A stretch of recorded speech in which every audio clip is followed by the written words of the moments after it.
प्राणवायु की स्थिति का वर्णन तथा परमात्मा साक्षात्कार के उपाय। अध्याय 213। ब्राह्मण ने पूछा, व्याध, शरीर में रहने वाला अग्नि स्वरूप प्राण पार्थिव धातु का अवलंबन करके कैसे रहता है और प्राणवायु नाड़ियों के मार्ग विशेष के द्वारा किस प्रकार रस रक्त आदि का संचालन करता है।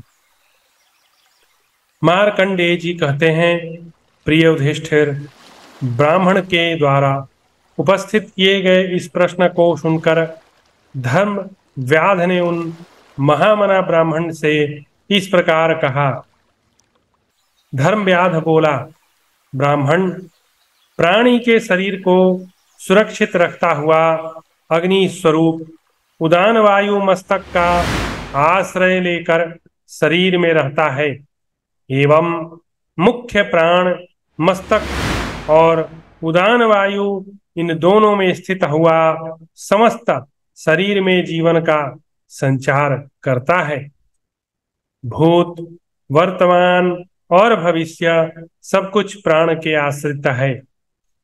वह प्राण ही समस्त भूतों में श्रेष्ठ है। अतः परब्रह्म से उत्पन्न होने वाले प्राण की हम सब उपासना करते हैं। वह प्राण ही जीव है, वही समस्त प्राणियों का आत्मा है, वही सनातन पुरुष है। महतत्व, बुद्धि और अहंकार तथा पांचों भूतों के कार्य रूप इंद्रियां और उनके विषय सब कुछ वही है।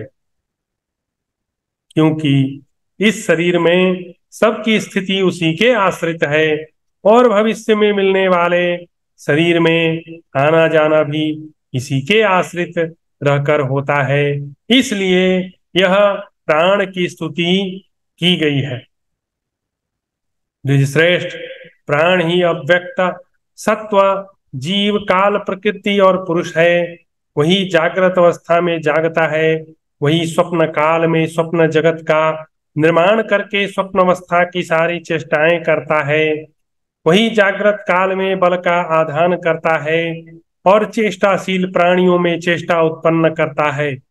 विप्रवर, उस प्राण का निरोध हो जाने पर ही प्रत्येक जीव मरा हुआ कहलाता है। भूतात्मा प्राण एक शरीर को छोड़कर फिर दूसरे शरीर में प्रविष्ट हो जाता है। इस प्रकार इस जगत में सर्वत्र प्राण की ही स्थिति है।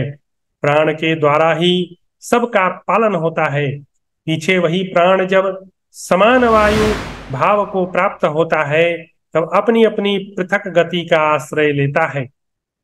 समान वायु के रूप में जठराग्नि का आश्रय ले वह प्राण जब मूत्राशय और गुदा में स्थित होता है, उस समय मल और मूत्र का भार वहन करने से वह अपान वायु के नाम से विख्यात हो संचरण करता है।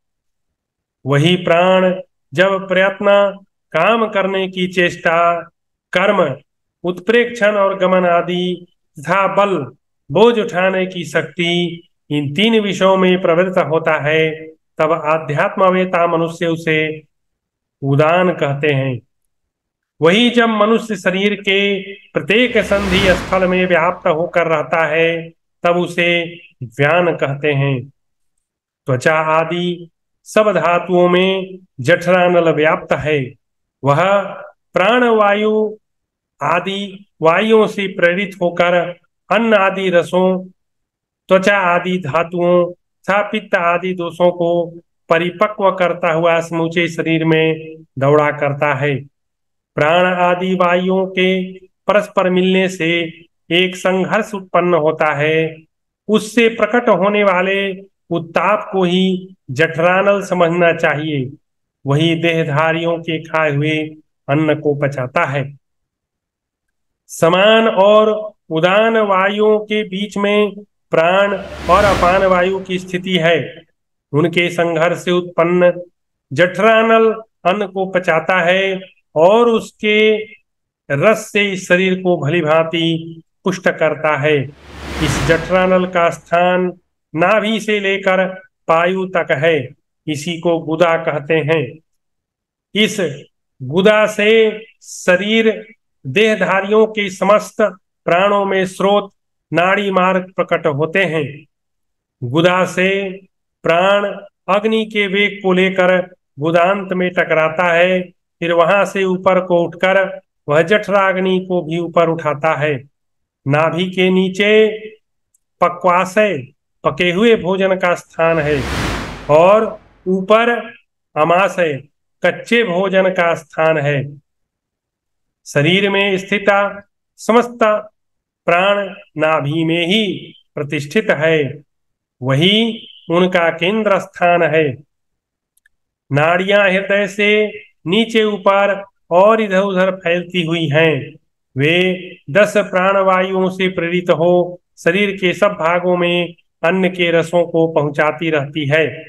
जिन्होंने समस्त क्लेशों को जीत लिया है, जो समदर्शी और धीर हैं, जिन्होंने सुषुम्ना नाड़ी के द्वारा अपने प्राणमय आत्मा को मस्तकवर्ती सहस्रार चक्र में ले जाकर स्थापित किया है, उन योगियों के लिए यह मस्तक से लेकर पायु तक का सुषुम्ना गमन मार्ग है, जिससे वे उस परब्रह्म परमात्मा को प्राप्त होते हैं।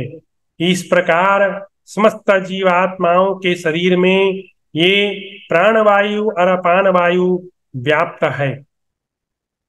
ब्राह्मण, ये प्राण और अपान जठरानल के साथ रहते हैं। प्राण को आत्मा में स्थित जानिए। आत्मा एकादश इंद्रिय रूप विकारों से युक्त षोडश कलाओं के समूह से संपन्न शरीर को धारण करने वाला तथा नित्य है। उसने योग बल से मन बुद्धि को अपने अधीन कर रखा है। इस प्रकार आत्मा के संबंध में आपको जानना चाहिए। जैसे बटलोई में आग रखी गई हो, उसी प्रकार पूर्वोक्त कला समूह रूप शरीर में प्रकाश स्वरूप आत्मा सदा विद्यमान रहता है। आप उसे जानिए। वह नित्य तथा योग शक्ति से मन बुद्धि को अपने अधीन रखने वाला है।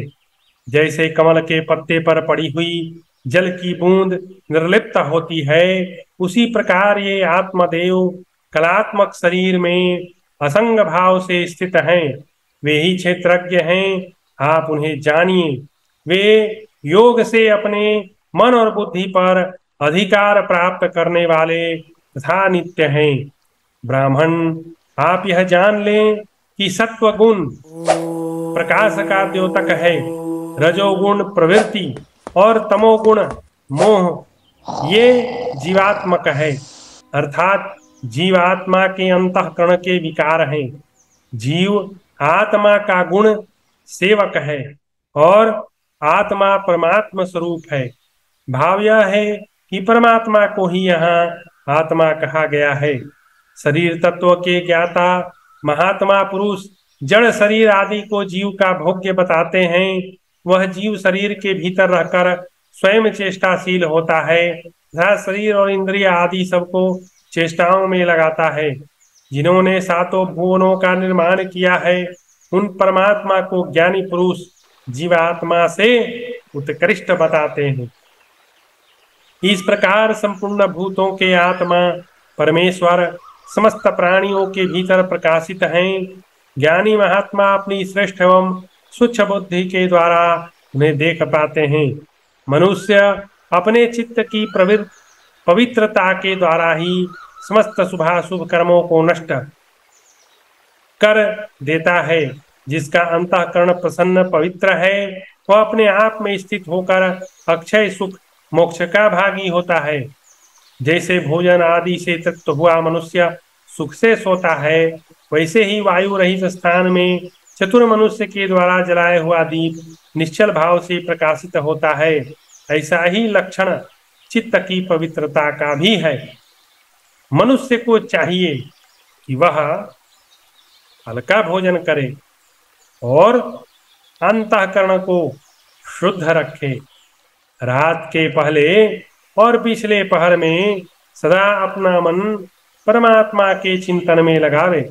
जो इस प्रकार निरंतर अपने हृदय में परमात्मा के साक्षात्कार का अभ्यास करता है, वह प्रज्वलित दीपक के समान प्रकाशित होने वाले अपने मनोमय प्रदीप के द्वारा निराकार परमेश्वर का साक्षात करके तत्काल मुक्त हो जाता है।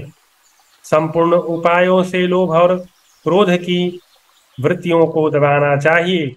संसार में यही पवित्र तप है और यही सबके लिए भवसागर से पार उतारने वाला सेतु माना गया है। सदा तप को क्रोध से, धर्म को द्वेष से, विद्या को मान अपमान से और अपने आप को प्रमाद से बचाना चाहिए। क्रूरता का अभाव, दया सबसे महान धर्म है, क्षमा सबसे बड़ा बल है, सत्य सबसे उत्तम व्रत है और परमात्मा के तत्व का ज्ञान सर्वोत्तम ज्ञान है। सत्य बोलना सदा कल्याणकारी है। यथार्थ ज्ञान ही हितकारक होता है। जिससे प्राणियों का अत्यंत हित होता है उसे ही उत्तम सत्य माना गया है। जिसके संपूर्ण आयोजन सभी कामनाओं से बंधे हुए नहीं होते तथा जिसने त्याग की आग में अपना सर्वस्व होम दिया है वही त्यागी और बुद्धिमान है। इसलिए दृश्य संसार से वियोग कराने वाले और योग नाम से कहे जाने वाले इस ब्रह्म योग को स्वयं जानना और संपादन करना चाहिए। गुरु को उचित है कि वह इसे अपात्र शिष्य को न सुनावे। किसी प्राणी की हिंसा न करें, सब में मैत्री भाव रखते हुए विचरें। इस दुर्लभ मनुष्य शरीर को पाकर किसी के साथ बैर न करें। कुछ भी संग्रह न रखना, सभी दशाओं में अत्यंत संतुष्ट रहना तथा कामना और लोलुपता का त्याग कर देना, यही परम ज्ञान है और यही सत्य स्वरूप उत्तम आत्मज्ञान है। यही लोक और परलोक के समस्त भोगों एवं सब प्रकार के संग्रह का त्याग करके शोक रहित निश्चल परम धाम को लक्ष्य बनाकर बुद्धि के द्वारा मन और इंद्रियों का संयम करें। जो जितेंद्रिय है इसने मन पर अधिकार प्राप्त कर लिया है तथा जो अजित पद को जीतने की इच्छा रखता है, नित्य तपस्या में संलग्न रहने वाले उस मुनि को आसक्तिजनक भोगों से अलग अनासक्त रहना चाहिए। जो गुणों में रहता हुआ भी गुणों से रहित है, जो सर्वथा संग से रहित है तथा जो एकमात्र अंतरात्मा के साथ ही साध्य है, जिसकी उपलब्धि में अविद्या के सिवा और कोई व्यवधान नहीं, वही ब्रह्म का द्वितीय नित्य सिद्ध पद है, वही निरतिशय सुख है। जो मनुष्य दुख और सुख दोनों को त्याग देता है वही अनंत ब्रह्म पद को प्राप्त होता है। अनासक्ति के द्वारा भी उसी पद की प्राप्ति होती है। द्विजश्रेष्ठ, मैंने यह सब जैसा सुना है वैसा सब का सब थोड़े में आपसे कह सुनाया। अब आप और क्या सुनना चाहते हैं? इस प्रकार श्री महाभारत वन पर्व के अंतर्गत मारकंडेय पर्व में ब्राह्मण व्याध संवाद विषयक 213वां अध्याय पूरा हुआ।